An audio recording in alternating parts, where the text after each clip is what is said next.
All right, I think we are live. Oh, not quite Not yet. yet. Not quite yet. Good to go. There we Hey go. guys, we just started and we need to pick up a following. So I just invited everybody from the general chat. Did you check out the platform a bit? Yeah, it's pretty cool. It's what do you think of it so far? Now you've used it for what, 2.5 days? 2.5 days. So we're ecstatic about it, and we have so many people like totally ecstatic about it. And even though we paid a big price waiting so long to find the perfect fit for our technology for this event, it was totally worthwhile. We were like hop-in bevy, swip cards, really trying everything. Hobby Law. We almost closed Hobby Law. We were like this close. And then somehow was a speaker from Helsinki said, listen, there's a hub here and they use for meetups this thing, but said, no, we need something more for meetup. And we're one of the first, if not the first organization using this in the conference setting.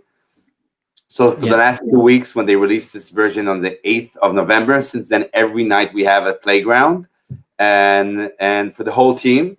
And even we bring people from outside the group. Even we had the keynote twice, 2 meetings of the speakers, and until we got comfortable with it.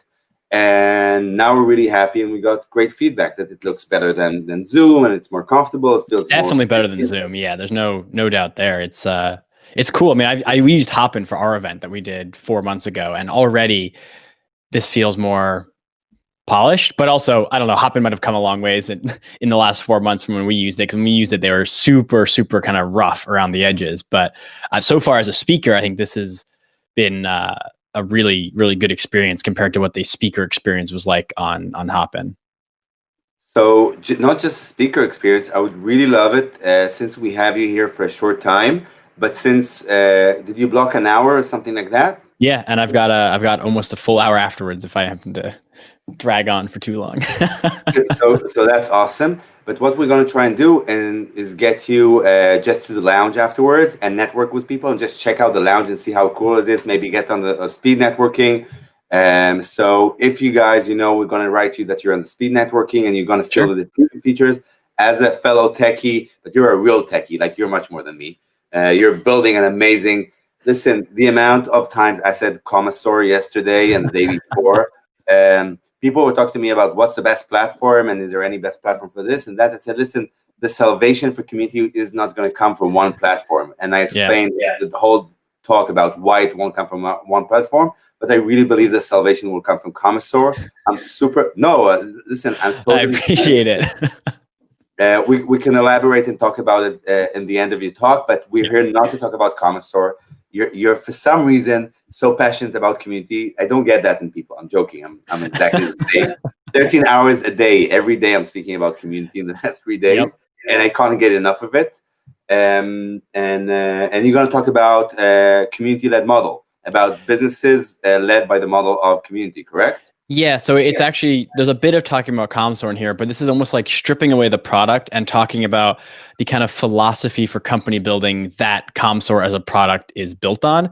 So it's kind of like, I think, like product led versus sales led and things like that. I think Commsor we're trying to be more than just a software product. We're actually trying to define how you build a community led company and then also building the software product that helps you do that. So it's both an education and a framework and a product. Listen, Mac, what can I say? I just want to listen more to you. So what we're going to do is let's just see that your screen share works okay. Yep. And after that, I'm just going to hide myself, which is another cool feature of the platform. And I'll give you the stage. And once you finish your presentation, we'll continue and talk later. Great. Oh, man. I think my screen share is working now.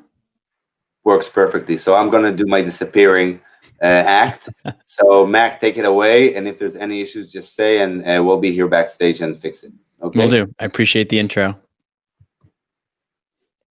All right. Well, hello everyone. As I just said, I'm going to talk a bit about this idea of what we're calling community-led growth and the model for building community-led companies. But before I jump into that, I want to kind of give some background on some things that led to us creating this entire framework. So 2020 has seen an explosion in community tools and companies. I'm, sure folks here are aware of this, being in the community space and whatnot. But we actually can maintain this market map at Commsor of community tools, virtual event tools, engagement tools, forum platforms, chat platforms, event management platforms. To give you an idea, this is as of October 16th. So this is a month old, this graphic already. I have another 32 tools to add to this. 4 months ago, there was 134 tools on this. As of today, there's over 200. So we've almost seen a doubling in the last 6 months of community tools. So there's no doubt that there's an explosion of these tools happening right now. And I'm sure I'm missing ones on here. So feel free to, call me out and tell me what what I'm missing. But this is the market map of community tools as it currently stands. Once again, before we jump straight into the actual model, talking a bit about this idea of the self-fulfilling prophecy of not investing in community. I think for the past 10 years, community from a company perspective hasn't typically been fully understood. There's been a lot of conflation with audience and content and community all kind of getting lumped together. I always like to use the example, you go look at like WeWork calls their office managers, community managers, which there's a lot of like misuse of the term, social media managers being called community managers. But from a company perspective, because community is really, really hard to define in most cases, it leads to this lack of understanding, which leads to a lack of measurement, which leads to a lack of impact, which leads to a lack of investment, and then it all feeds back on itself. So what we're trying to push on here with this community-led model is you have to break this cycle in order to understand community, because community, it's different than every other function in a company, right? Like sales, marketing, support, success, you can really define what those functions do in a singular sense. Sales drives more sales. Marketing drives more reach. But community, you can't do that. And that's because community used to live in this way where it was, excuse my crass way of putting it, but it was kind of like the bastard child for the past 10 years at a lot of companies. It would, you talk to different companies and you talk to different community managers and you ask, where does community report into? And they'll say sometimes product or sales or success or marketing.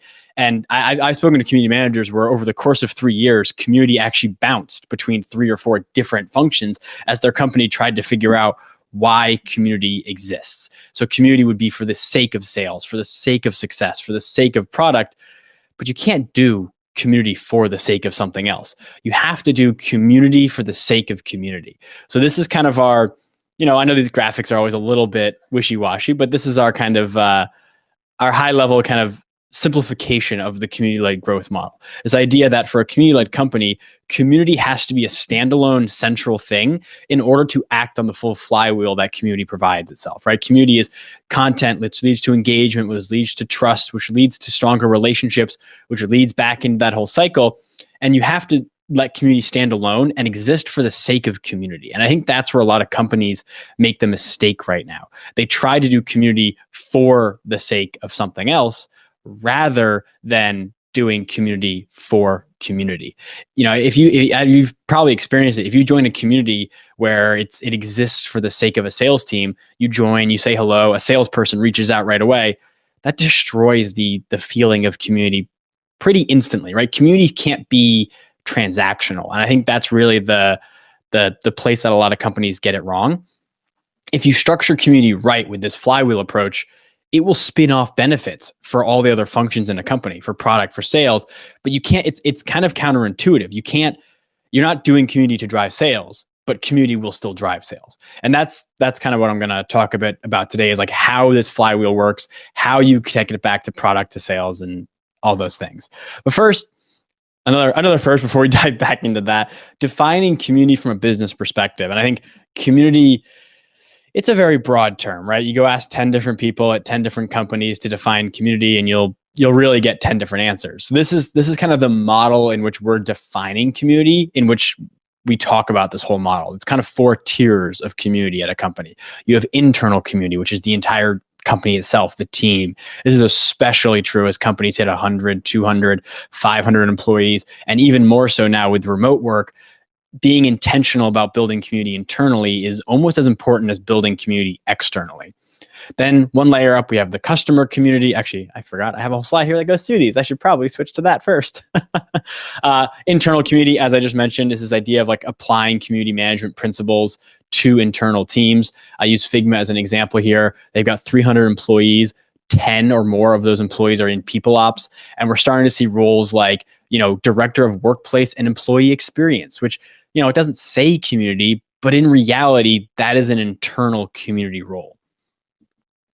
And we have customer community. And this is kind of the traditional community. If you looked at community over the past 10 years for most companies, this is what typically got defined as community. It's the community that's typically owned by the community team. It's where customers hang out. It's the forums, the Slack groups, the customer advocates and ambassadors. For Figma, it's their events, their Slack, their local user groups. But then you can even keep going a layer further than that with this external community, which I'll be the first to admit, probably not the best name. I'm still trying to figure out a better name for this one. So if you have any suggestions, let me know.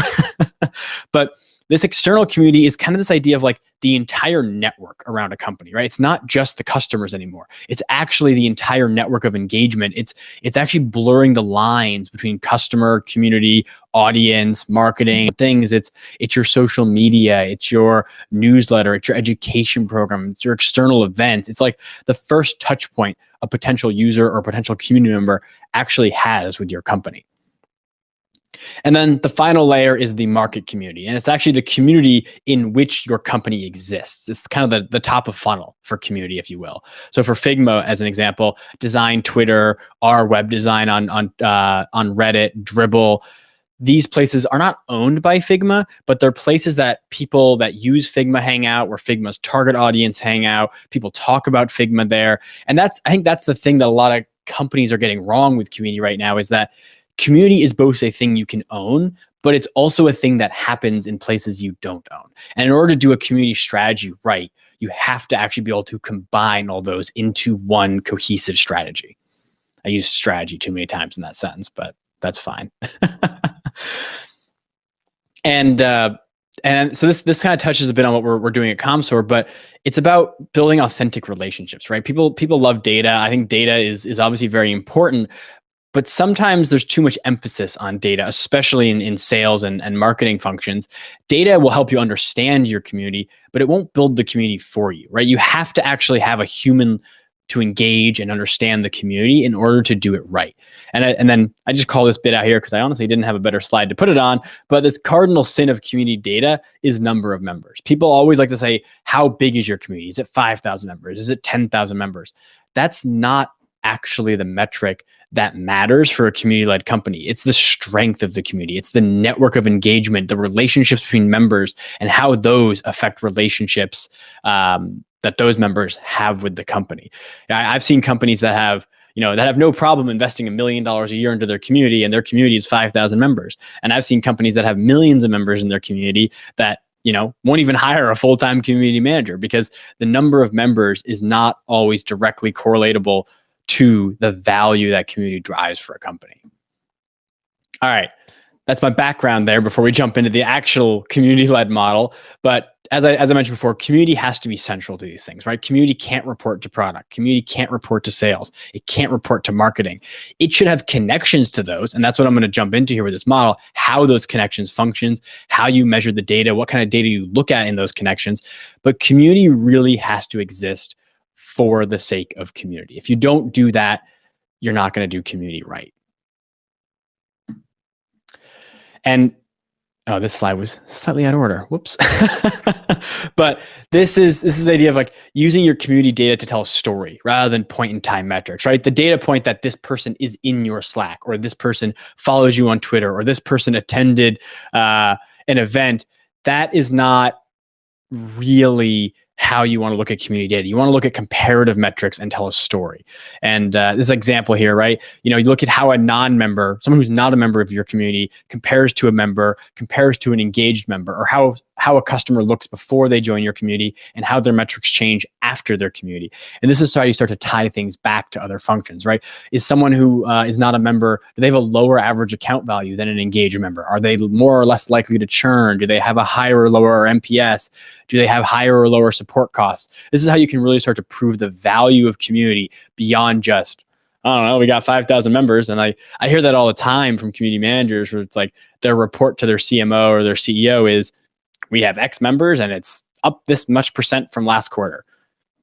Great. What does that mean, right? And this is where you want to start to like show the impact that community actually has on a business, which is where I think a lot of community managers and teams kind of make a mistake on a data perspective. So first up, community back to product. And there's a great quote here from Tuomas, the founder of Linear. If you haven't used Linear, by the way, awesome like product management software. But without a continuous feedback loop channel like the Slack community, we would probably have built the wrong things. So community to product is all about building with users rather than building for users. It's almost this idea of like building a community first, building a community as you build your product rather than bolting it on later. So it'll generate product feedback, right? What better way to generate product feedback than to actually have a place where users can talk to each other and talk to you and engage with you? You don't want to build in this silo and then work on something for 2 years and push it out into the world and say, hello, I built a thing, come buy it. No one's going to care. You should be building community as you build your product. It also helps you do user research. This is what we did at Commsor. Before we even started building our product earlier this year, we launched a community for community builders. And the first, I think 40 or 50 members were just people we were using for user research, and their feedback basically formed the foundation on which Commsor is built today. And then open source, which may or may not be applicable, but especially for developer communities, open source contributions to your product and fostering a community around that is critical to being successful when you're building an open source product.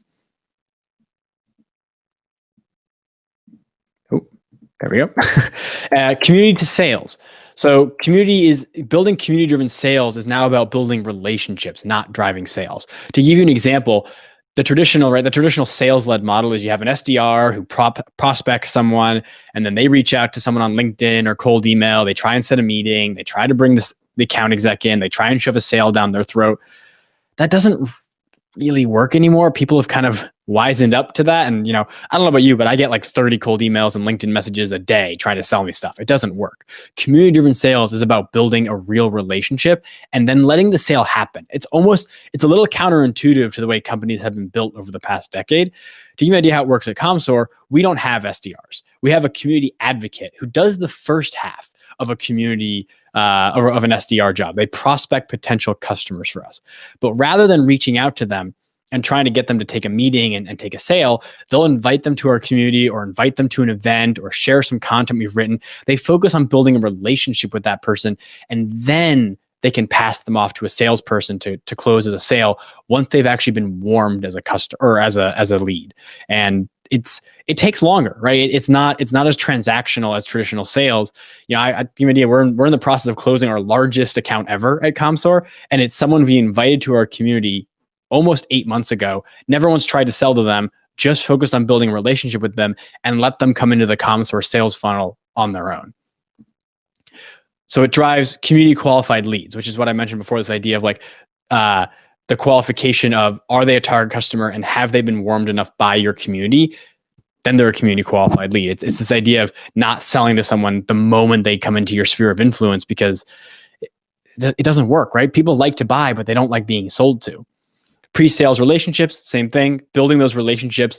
And I could show you I wish I could show you screenshots of the way people react when we start selling to them at Commsor, because we've spent a year or half a year building a relationship with them in a way that you don't get those kinds of reactions from traditional sales. It's not possible. Here's a little example of that community qualified lead score. So this idea of like letting your community warm your leads for you, right? Imagine a traditional sales process. You reach out to someone, you want to sell to them, they're not ready yet. Typically, it's like, okay, maybe I'll add you to my email list if you want, but that's probably going to annoy you. So I'll reach out to you again in 6 months. Now you have 6 months of nothing, no relationship building, no engagement. They'll forget about you. You're basically starting from zero in 6 months when you reach back out again. With community qualified leads, though, you can invite them to your community and you can let that community warm them for you and continue to build a relationship and continue to have touch points with them for 6 months. And then when they are ready to buy, you're right there ready to go, right? So community qualified lead is basically the combination of traditional lead scoring, but also community engagement score. So it's a question of, are they a target customer? And have they actually engaged with you enough that they want to buy?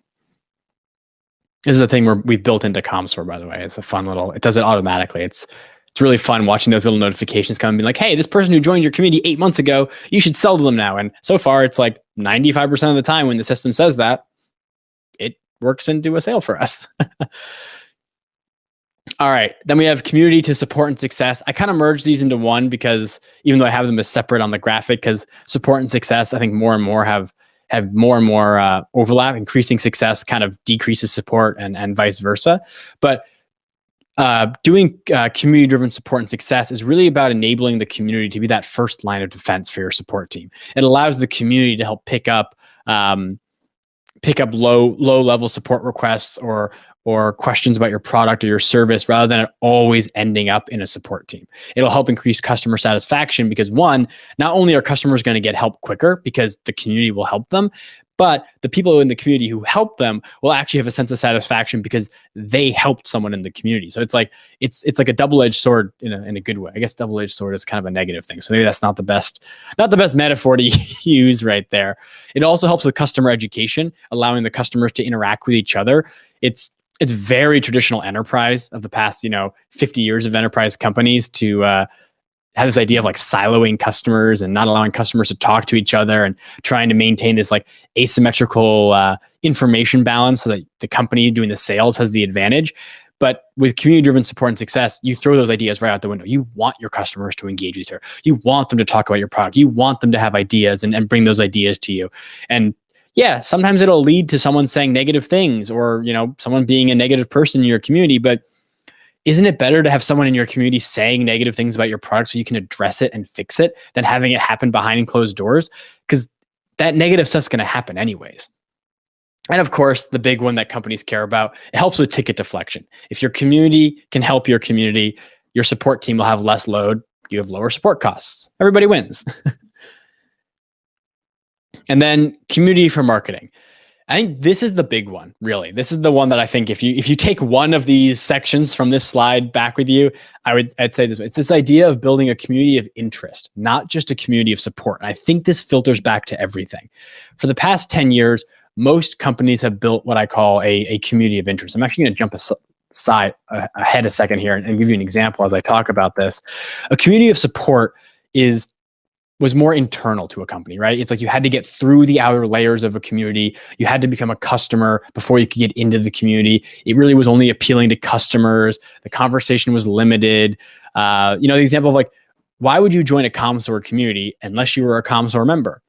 But our community, the community club, it's a community for community builders. You're going to join that because you're interested in community building. You don't care. It's not really related to Commsor. You might not be a target customer for Commsor, but by being a broader community of interest, it's appealing to a wider variety of people. It allows us to actually drive thought leadership because we're not just talking about Commsor, right? We're talking about community as a concept. It can also contain support within it. Like our community has special channels and sections for Commsor customers. So the benefits of a support community still exist within a community of interest. And a community of interest lets you put a voice to it. It lets you have personality.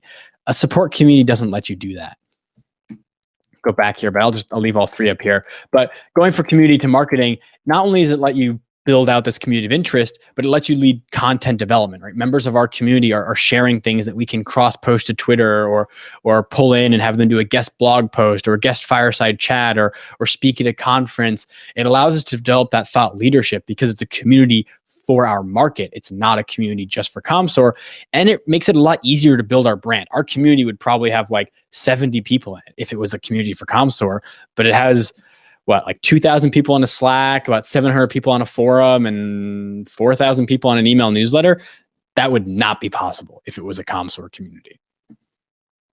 Here's that slide again. And I think this is kind of the summary of the entire thing, right? In order to really do community right, community has to be the cross-functional core for a community-led company. It's not something you just add on. And I think that's where a lot of companies mistake. They add it on after the fact. They're like, oh, let's spin up a Slack channel. Yay, we have community now. It's an entire mindset and approach to community building. It's not just about connecting community to sales or connecting community to marketing. It's actually about doing community-led sales, community-led marketing, community-led support. And it scales in a way that just isn't possible with traditional functions.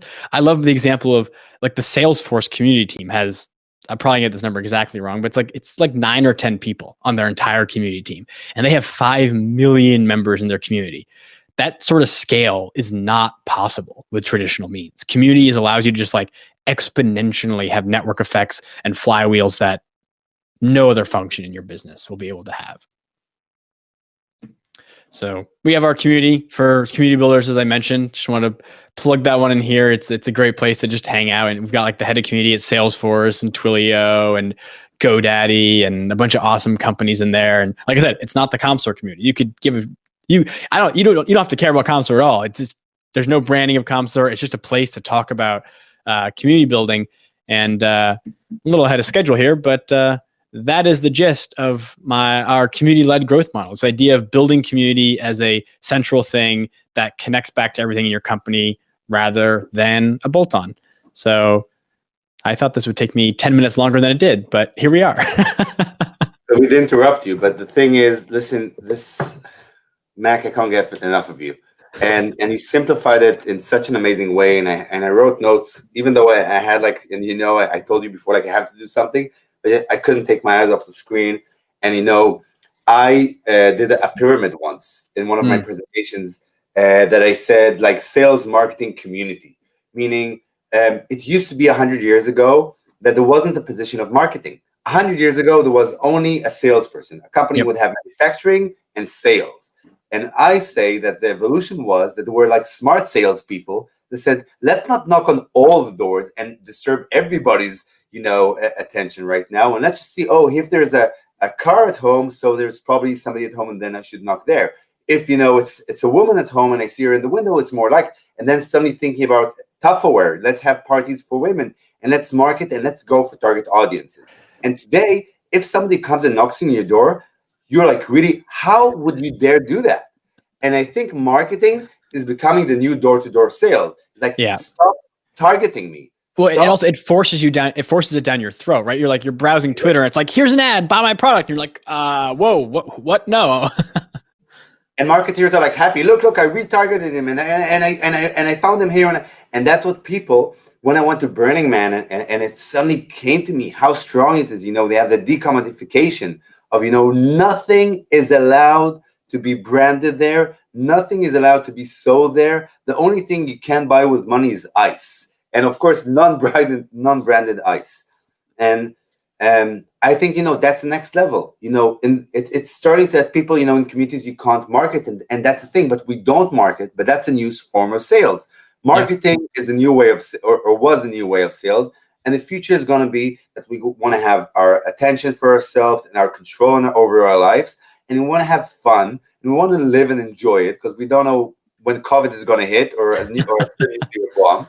And until then, and if we want to buy, like you said, so by the way, I wanted to ask you, does your system help me know when is my customer ripe for me for the pitch? So I guess the best way of describing Commsor, and I guess maybe an updated version of this deck should have a slide that overviews on this, but essentially the idea is that, right, community is super broad, right? As I said if I go back a slide here, to this one, right? Community, I think a lot of companies still think of like just this customer community as their community, but in reality, community is that entire network around your company, right? It's your social media, it's your email newsletter, it's your events, it's your Slack channel, it's your forums, it's your like all these things, but all those things are super disconnected. So it's really hard to define what this community looks like. If you can't define it, you can't be intentional about growing it or measuring it or understanding the impact. So what we're doing at Commsor is basically taking all those things, your Twitter, your Instagram, your events, all these things, your Slack,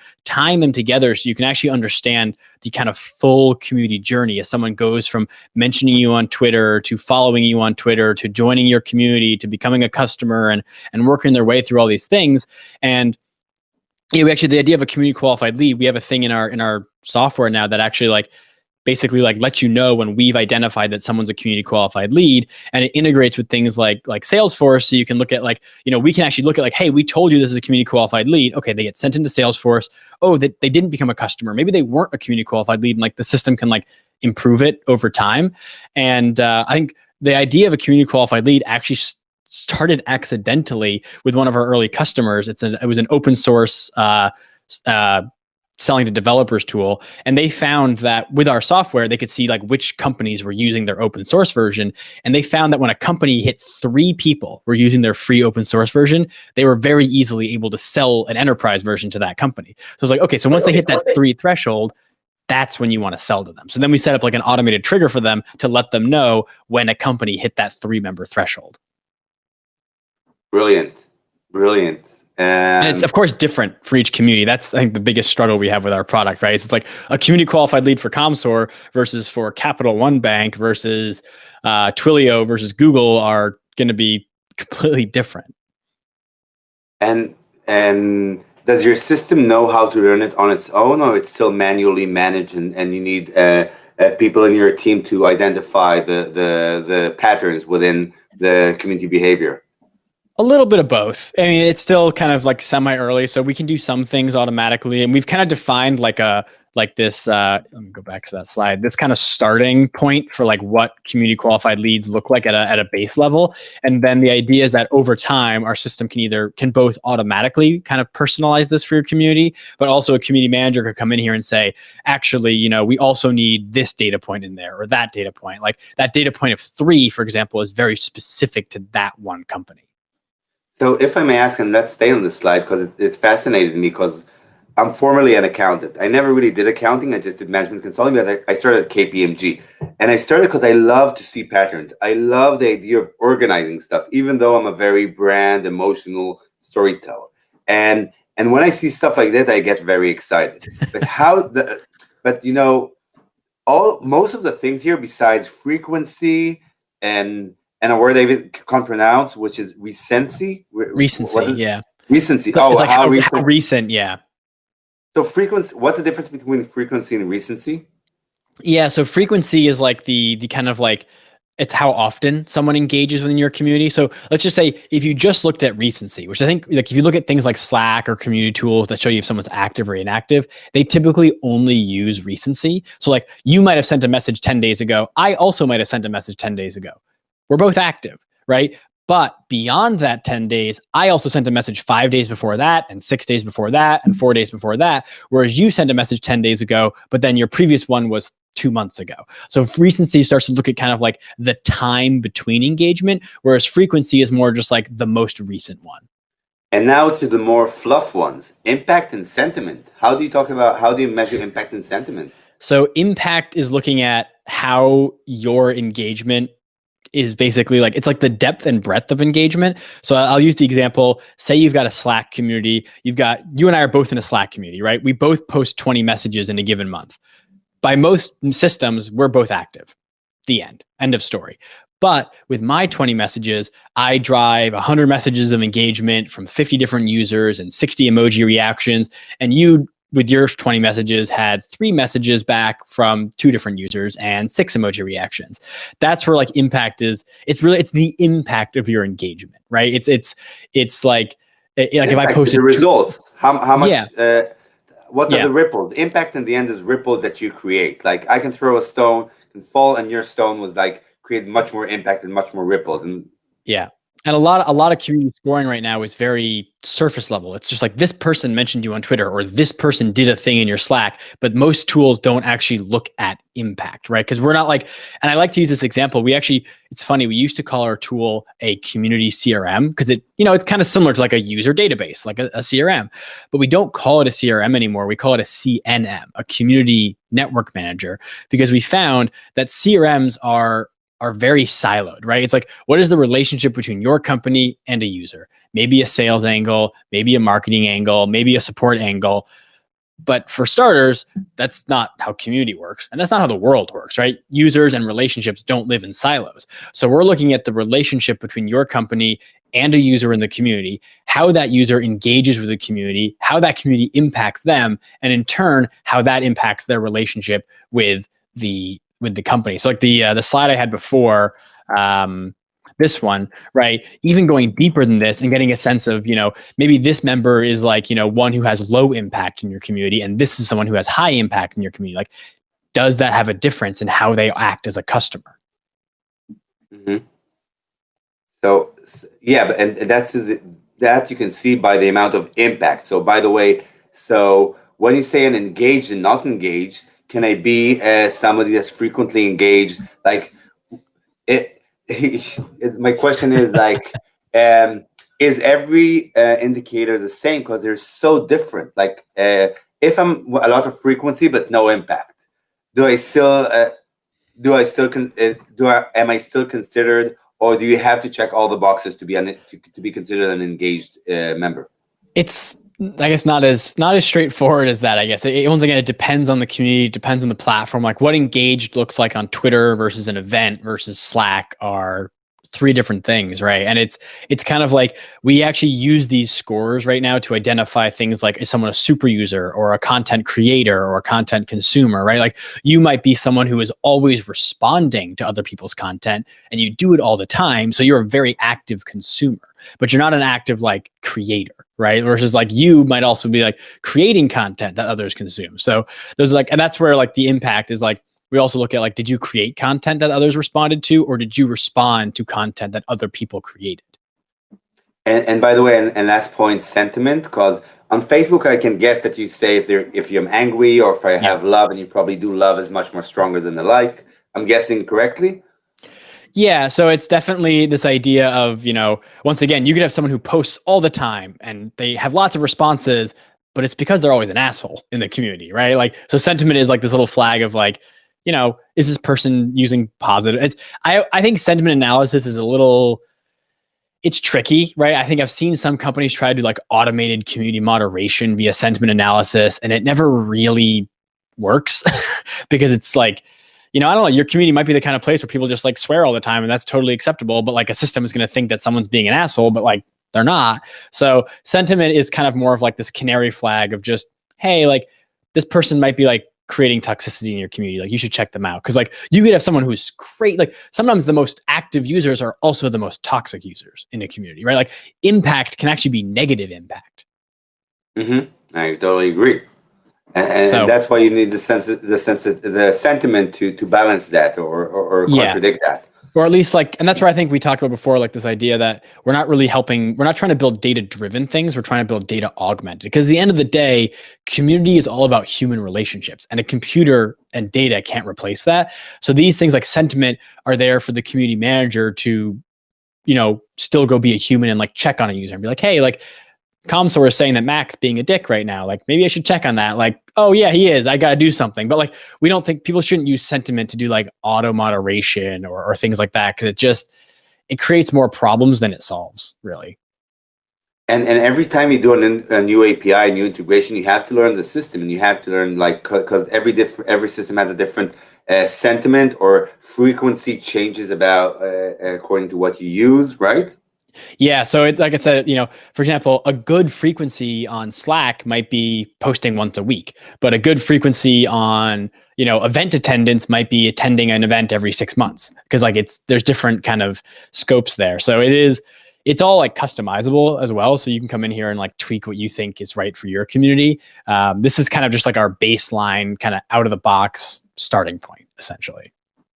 By the way, do you know NFX, the VC? Yeah. Did you guys speak to them? I haven't, but I know they have their. I love their Signal product. The like database of investors. It's really cool. So our opening keynote on the first day was one of the partners at NFX, and was reviewing, the NFX methodology, and they said besides 13, and I think they have to talk to you. And not far from you guys, there's Pete sitting in Boston, and like if I would be there, I would really go after you guys. And I know you have this tendency that you didn't want to raise so much money and people just follow you, and I just see that why it happens. By the way, just to try and be very quick so people can have this, because there's so much I can talk to every slide with you.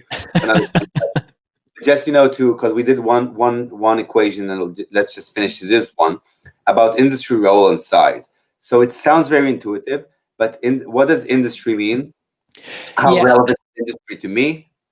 Yeah, I think so. Lead scoring is like, that's like, things like HubSpot and whatnot have lead scoring in them. So this is not something we've come up with. This is definitely like a pretty standard thing. It's just this idea of like, you could have someone who's super active in your community but that doesn't mean that they're a good person for you to sell to, right? So lead scoring is the traditional, maybe you only sell to tech companies. So is this person in your community like actually working at a company in a role that would be a good fit for you? And it's the combination of those two things. Like it's a good potential customer and they've engaged with the community. Those two things together, it's like now you should sell to them. Man, listen, you had me at a low the first time we spoke. And I think most companies look at just this score, right? That's the big difference. They only focus on this. Because they don't listen, and I can get that, but if we can, I don't know if you know Wix from inside, but I really worked a lot with Wix, and and listened to many recordings of their founders and their team, and I bring them a lot, and people don't get that, but when you think about Wix, it's kind of a community. Here's a freemium tool, and they have like 22 different communities they manage without even people knowing that Wix has that, and that's their sale method. Yeah, they give and give and give, and Paris Pandir, I don't know if you know him. I really loved him. You know Paris? Yeah, I know of him. I've never met him personally, but I know who he is. Yeah. So he also spoke on the first day, and he gave a great analogy. He said, community martial art, I'm adding the word martial art, but like community martial art is like jab, jab, jab, hook, meaning give, give, give, take. Like you need to have 3 gives before you start, putting the hook is what's closing your customer. And what I always explain is if more and more companies or business people or even individuals adopt this community mindset, imagine what will happen. People will give 3 times and take once. And it's just a spiral of creating abundance. Anything else you think you want to add, or you think that's really important for you to leave with the message with our viewers? I mean, I think I'll go back to this like last slide I had here. Oh no, there we go. I really think it's this thing. I think that this is where a lot of companies really make the mistake with communities. They just think I can spin up a forum, I can spin up a Slack. Like, look at me, I have community now. And I can't tell you how often I talk to a community manager who's like, gets a job at a company and they're building community, but like, it's like this weird thing of like the company's not fully invested in it. So the community fails and they're like, see, we didn't have to fully invest in it because the community failed. And you're like, no, but the community failed because you didn't fully invest in it. And I've used this analogy that growing community is like growing an apple tree, right? It takes time. You got to find the right place to plant the tree. You got to plant it. You got to nurture it. You got to make sure it grows. It'll take 2 years before it bears fruit. But once it bears fruit, it'll bear fruit for 100 years. And I think it's the same thing where a lot of tech companies are so used to like the move fast, move fast, move fast, put $1 in, get $2 out, that the community-led mindset is a little counterintuitive to traditional kind of tech company advice. But it really is one of those things that will like benefit a company longer than you can ever imagine. Like our own community, we started building a community before we started building a product at Commsor. It took a year before we started actually feeling the benefit of that community. And that's, I think it requires that little bit of leap of faith of we're going to invest in community and we're going to do it right. Otherwise, it's like there's a great quote, I'll leave it on here with from Parks and Rec, right? Never half-ass 2 things, whole-ass 1 thing. And I really think community is, you got to do it right. Otherwise, it's not worth doing. I couldn't agree more. I have so many stories about it, and I'm sure you do too. But we have to cut this out because we have another 2 talks, and we have 2 actually other workshops. Like you're fighting with 2 other workshops, and you started in the middle while there. One workshop on building empathy, and the other one about creating engaging content by Talia Klein, which, by the way, opened the community in Payoneer. Did you ever hear of the startup Payoneer, the paying platform? I don't think so. So it's a unicorn. It's for free transfer of payments. When you're in the platform, it's kind of like a community in many ways. There's no fees within the platform, but when you only pay when the money leaves the platform. And the founder, he's like a very inspiring guy. He understood the need for community. And Talia, our colleague that's opening with us Community Pros and now giving the workshop in the other room, she was his first customer in her role in product. She was for community 6 years and then went into a product role for 2 years. And then she was the first customer. And then he said, listen, I want you to come back to my company and open a community. And she started that in that unicorn, the community from zero. And she told him, listen, the only way I'm going to come, it's not about only my terms. And of course, she asked for her terms. I want in my contract that I will get everything I need and all the resources I need. And she had it in her contract that I'm going to get all the resources. And I think that's what shows what a true community professional is. He's inherently, he doesn't just think about himself and his needs. He has to think about the tool he has to get. And maybe people like community, that could be a cool thing that community managers would now ask to have Commsor in their contract to have as a tool. Yeah, it is one of those things that community teams are woefully underfunded and understaffed a lot of the times. And that's really what we're trying to do this model. This model is like really not designed for like a community manager, right? Like, because community managers, they get it. This is like, we're trying to actually go top down and convince like CEOs and founders and CMOs and investors that like they need to do it this way so that it can trickle down into the community. Listen, I think that if we have the podcast together, we should call it Community Led. I'm in love with the name. I totally. We have the domain now, communityled.com. Man, I'm with you. You know, I'm gonna produce this just as a thing because I want to produce stuff with you. I want to do beautiful. By the way, we had Jono yesterday, and me and Jono yesterday invented. Maybe it's existing. I never heard it before. I called it community rhythm. You know, I want to make community music with you. So I love that. So let's do community music. So Mac, listen, guys, I don't know if you know, Mac is spread thin. And every time I spread him even thinner. And he still looks good and still energized. So Mac, thank you so much for your time. I would love you maybe to try for like 5 minutes to go to the lounge after I finish the session. Yeah. Be there. People are not engaged enough. They're already after 3 days of content. They're like, I totally get that, actually. I wouldn't stay for 3 days for so long, but I hope it for you and all the content now. Maybe between the sessions they'll join. Just put it on, mute on your screen because I know you have time and work. And if somebody pops up, that would be really cool if they can talk to you. I tell everybody you're the Mark Zuckerberg of communities, like the Mark Zuckerberg. Hey man, when I see, I'm very young and I'm not very rich. Like I'm not very young. I'm old compared to you, but like I'm considerably young. I didn't have an exit, but I invested only in one startup as an angel, and it's doing amazingly well. And I think I would dare to say I have an eye for real things that are going to do. And Commsor and Mac is things that would empty myself and put everything in. And I really believe in that. I appreciate the kind words. I'll definitely go hang out in the lounge for the next probably hour or so if anyone wants to come hang out and shoot the shit about community. It's what I live, breathe, and dream about. So you're the man. So I'm gonna call out people to come and check you out, and you're just the best. And keep on being keeping it real and eye level. And that's about the thing. By the way, what I think is so special. You're doing amazing stuff. You sold already one company. You didn't even talk about it. You're only 27, and only 2 years ago you already founded Commsor. And and you're still like eye to eye level. You don't take yourself too much. You're way too kind. You're bad for my ego. So I'll stop. But that's the thing. I feel you talked about an apple tree. I think you have a good center, and it's really amazing to see that. And we'll see you in the lounge. I'll stop that. I know I'm embarrassed. No, I appreciate it. It's like, I appreciate the kind words. Yeah, I'll go hang out in the lounge. We have to go. Bye, mate. Adios. Adios. Sorry. And